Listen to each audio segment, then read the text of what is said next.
Hey, you know what let's do? Let's just pick up and go on a vacation someplace. You nuts. Well, honey, I haven't been out of this house hardly since we moved in. I got my future here. I can't go bouncing around like a gypsy on a vacation, jeopardize my whole career.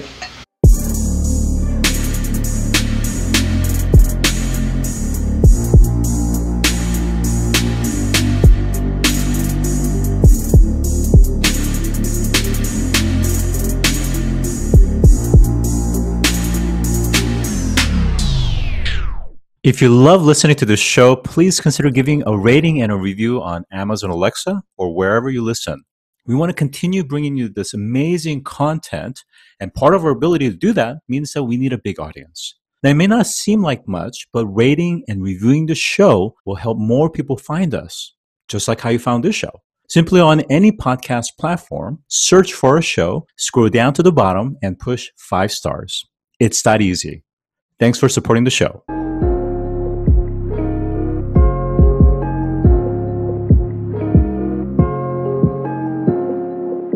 Today, I'm joined by Robert M. Lee, who is the CEO and founder of the industrial cybersecurity company Dragos. Welcome to the show today. Yeah, thanks for having me. Okay. So, Robert, years and years ago, when you were in the U.S. Air Force, you served as a cyber warfare operations officer tasked to the National Security Agency. Now, you helped him establish its ICS SCADA cyber threat intelligence and intrusion analysis. Can you kind of elaborate on what you did there? Sure. So we look at the world of industrial control systems, or ICS. What we're talking about there, we'll broadly call operations technology, or OT. So where you normally have kind of your enterprise IT environment, email servers, work PCs, et cetera. Your OT is all of the equipment and software and systems, even if it is still a Windows system or not, as well as purpose-built systems that are dealing with physics, the plants, the operations of manufacturing, rail, electric power, data centers, et cetera. And at the time when I built out that mission at the agency, the view of security professionals, the view of intelligence community, was that the cyber threats were targeting companies at the enterprise level. So we would see China, Russia, Iran, North Korea, these type of strategic adversaries, and they were always going after these enterprise companies. My mission was explicitly to find the unknown unknowns. I had no idea what they meant by that. I don't think anybody tasking me understood what that meant. But I figured if it was supposed to be unknown and different, then the best place to focus our attention was then on new collection sources, try to look in new places.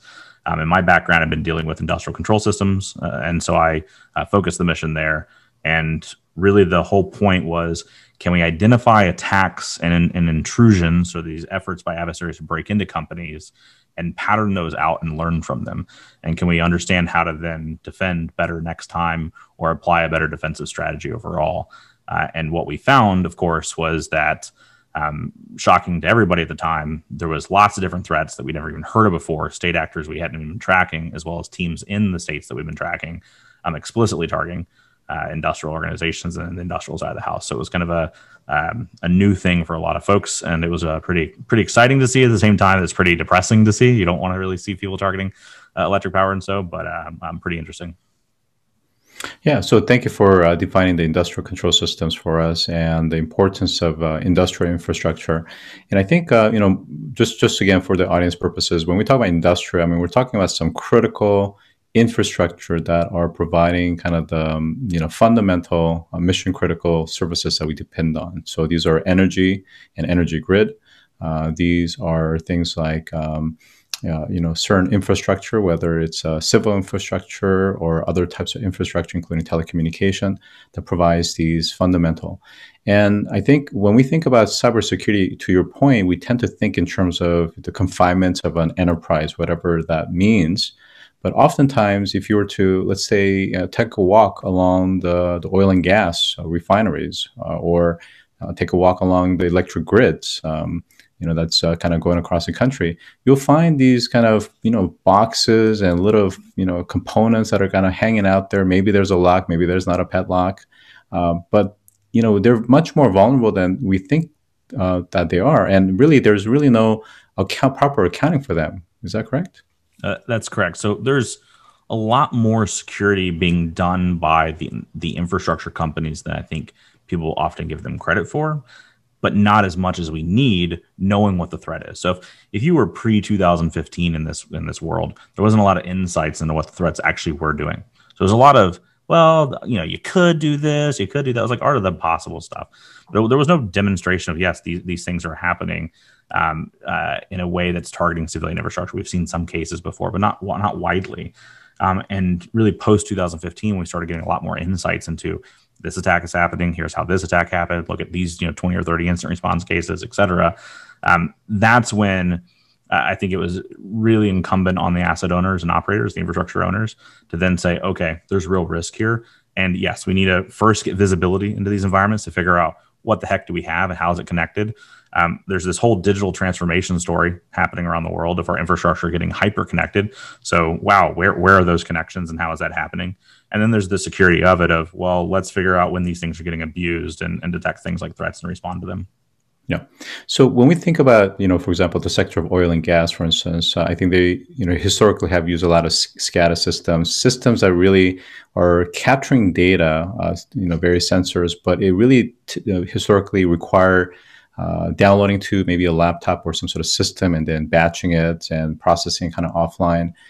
To your point, we are very much in the midst of a digital transformation, which means a lot of these traditional devices, everything from power grids to other infrastructures, and of course, there are some big companies that's working on this entire kind of system of networks, is that they're becoming directly internet enabled and connected. And certainly IoT is just one of those aspects of edge devices. Can you talk about the density of these types of things and how that hides the risk for critical infrastructure? Absolutely. So when you're talking about the plant side of the house, whether it's your refinery, whether it's your manufacturing location, et cetera, there's tons of networks and network enclaves and segments and everything in those environments that are all OT. And you've got your SCADA systems, you got your distributed control system environments, you got like high purpose, programmable logic controllers, you got all these purpose built stuff. And to your point, it was lots of collecting of data and processing it. And these systems have been around pre-internet, right? And so we had before networks, we had these modern control systems. Then they became networked, and we took a lot of advantage of that. And now we're seeing them be connected up to equipment manufacturers, where wonderful vendors like Emerson and GE and others are connecting directly into the turbines to do predictive maintenance and diagnostics. You have cloud resources now to be able to look at information in terms of how to process things faster or better and get more value out of it. You have remote workforce so that the companies can access these systems remotely, and so they can hire more and tap a wider pool of resources. And all of those things are driving a pretty significant risk. So I think a number of folks, when they first look at this space, think, oh, there's this IT-OT convergence. We're converging OT and IT, and that's not actually accurate. The IT-OT convergence happened like a decade ago. We've got Windows and we've got remote connections in the plant. We've had it for a while.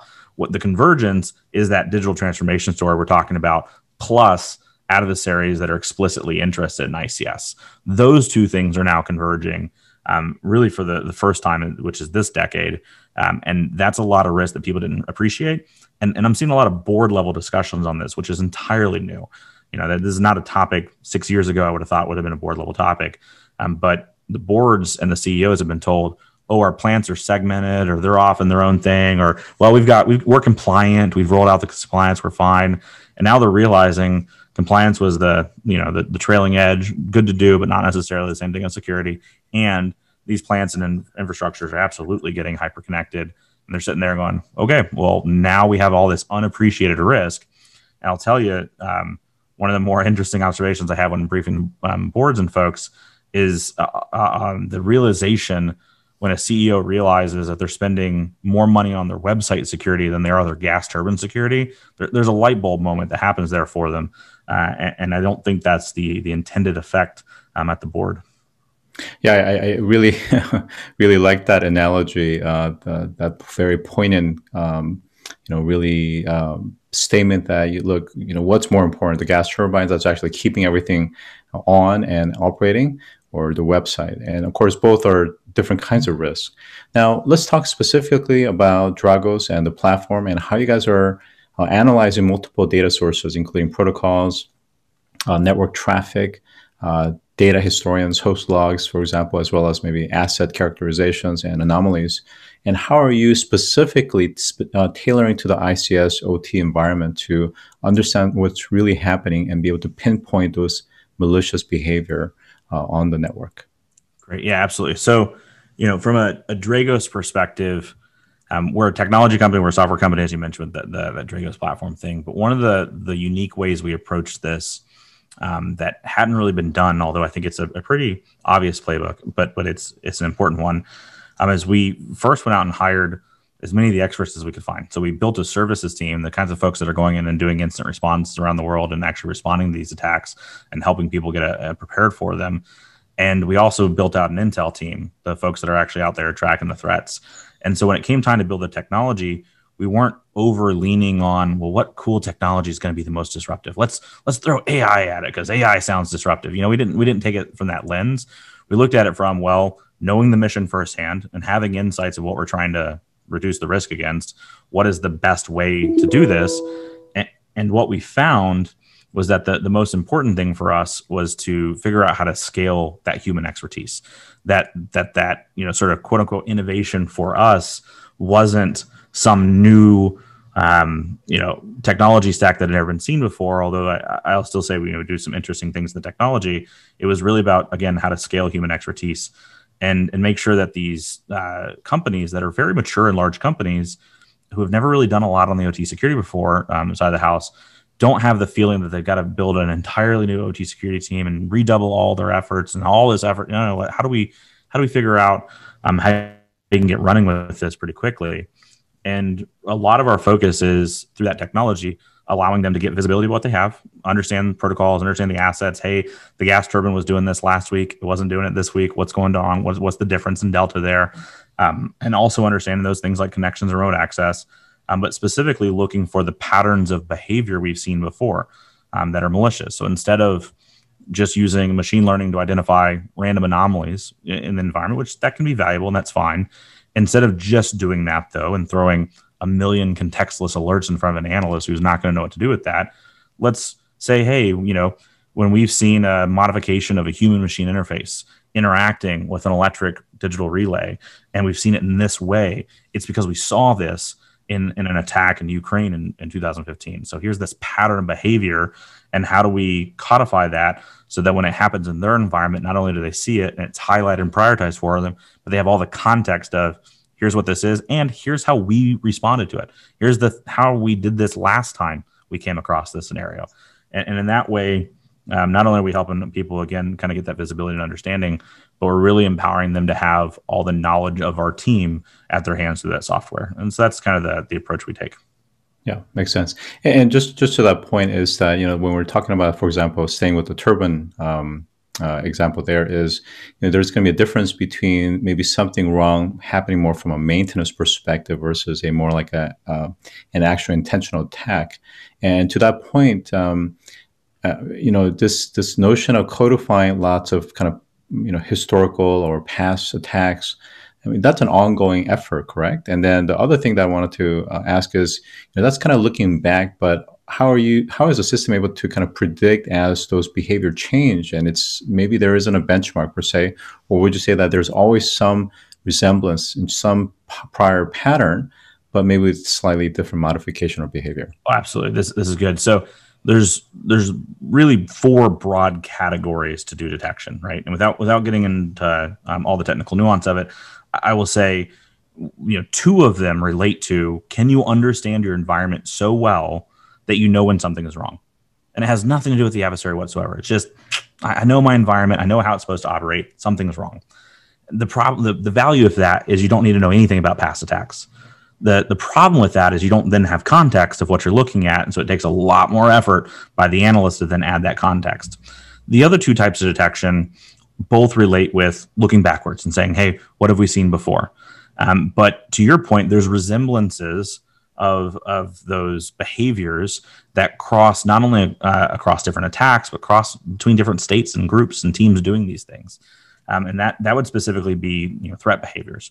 And some folks in the community talk about these things in terms of tactics, techniques, and procedures, the TTVs of adversaries, but it doesn't matter too much. The point is, The adversary that figures out how to modify a safety system to try to kill people. That's pretty novel. The first time that that happens, no one is really should be ever expected to see that. But the way they put it in place, probably not novel. The way they got there, probably not novel. The way they moved laterally into the environment across the different ICS components, probably not novel. So I think the trick is, and really what we practice is have coverage across a wide variety of behaviors, and you're going to pick up one of them as it relates to adversaries. I think defenders think they need to be able to stop everything. And the reality is you need to be able to detect with confidence something malicious and then pivot your investigation to be able to figure out the rest of it. But you should also use the other types of detection, and we do as well, to be able to say, look, your system normally operates in this way. We don't see any malicious patterns we've seen before, but something is still wrong, and you might want to take a look at it. And then further, one of the big benefits of having that services team that I talked about is they're ICS experts. They fully understand probably more than most of the adversaries of what you could do on different types of equipment. And so we have folks as well that are constantly coming up with new styles of attacks and new things they can do in those environments. And we also codify those behaviors.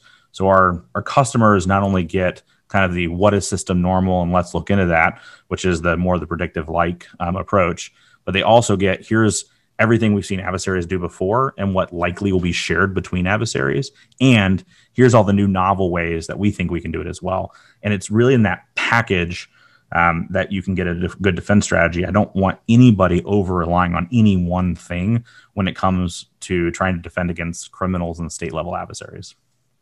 So I think, in terms of one common narrative that I'm kind of picking up from this conversation is that just even in the 5 years that we talked about, there's been so many changes. And then, of course, moving forward, there's going to be an incredible amount of changes and innovation, both on the side of defending and both on the side of attacking as well. So what I think you referred to as the innovation arms race, what can we anticipate and how should, let's say, executives or people that are overseeing these critical infrastructure think about in terms of this kind of moving target as everyone's racing to either attack or defend?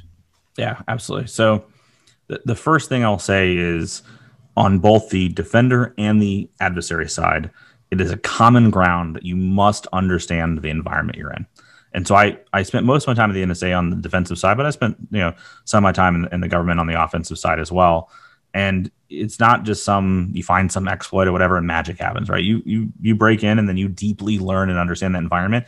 And if you're going against ICS systems, you got to learn the engineering of it as well, the physics of it, if you want to have any sort of real effect. So my point in saying that is what everybody has to do, regardless of what side of the fence you're on, is learn the systems and learn the environment. So the one commonality is if you don't know what equipment and what assets and what networks and stuff you have, you surely can't defend them. So the first thing is absolutely to get the visibility of, well, what do I have? And let's start taking a look at this and understand it.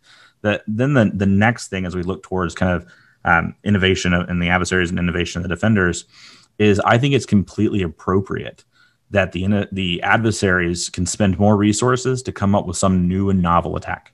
And again, I'll argue across different types of detections and everything else, you can still win. But that's okay. Let's assume some hypothetical that the adversaries can come up with something way faster than the defenders and do it way better and come up with some new novel attack. What should be true is when one of us gets punched in the face, all of us understand it. And now we have a collective defense type of approach and we're done with it. And so the way of codifying knowledge that we're talking about is really not discussing how you out-innovate the adversary always. It's how do you take advantage of innovation to a point where you raise the cost to the adversary, that every single attack has to be its own thing instead of every single year a bank gets compromised from the same style of phishing email. How do you really raise the cost in that way? And I think that in of itself is quite a bit of innovation. Yeah, I think that's a great point. And that's the point I think Professor Sal Stoffel from Columbia University talks about as well. I want to talk about kind of the moving landscape when it comes to assets and industrial infrastructure. And what I mean by that is, I couple two cases. One is that of defense. So, It's no longer just simply tanks, planes, and submarines, but now we're talking about swarms of drones and robotics, for instance. So, what we think about defense is changing and the assets are changing. If we look to space, we're talking about new assets, brand new assets where, we're potentially in the next several decades, it could get into 40, maybe 50,000 satellite constellations that's orbiting around Earth. These represent critical infrastructure and assets that really weren't necessarily even there in that kind of numbers even 5 years ago, let alone even, certainly a couple of years ago. How do we protect these types of infrastructure? And of course, taking it one more step, infrastructure that's eventually going to go to the moon, for instance. Yeah, absolutely. So my broadest answer, and then I'll drill into the details. My broadest answer is, to me, in keeping the theme of innovation here, innovation is not just picking out the greatest tech stack. And you talked in the beginning when you're introducing yourself about being on the World Economic Forum. And I said the World Economic Forum subcommittees on oil and gas and electricity as well. And like when they talk about innovation, what's the little poll that pops up?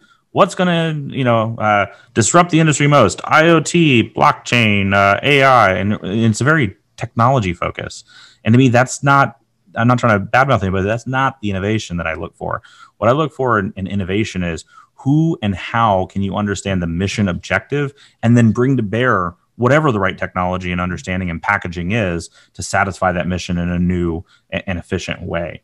And so to me, innovation is really understanding use cases and how to, again, satisfies people's objective versus just give them another tech stack to manage. And so when you think about satellites and drones and everything else, you got to understand, what are you protecting against? What kind of consequence do we care about?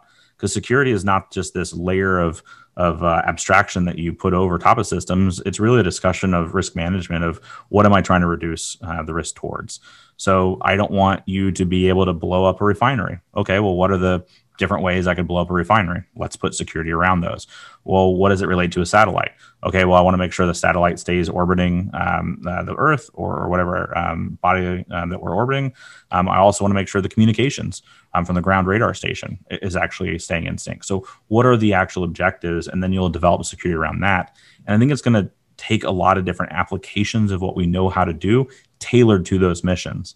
When I look at the big difference between enterprise security and OT security as an example, it's not that everything you've learned in enterprise security needs to be thrown out the window. I'll say a lot of the stuff doesn't have the same value in OT, and it's not the same approach. But by and large, you can tailor some of the things once you realize what you're trying to accomplish. But it's that mission component that is so tangibly different. And people usually throw around the word like IoT, like, oh, it's all IoT. Nope, it's OT. There's a big difference between an Alexa and a gas turbine.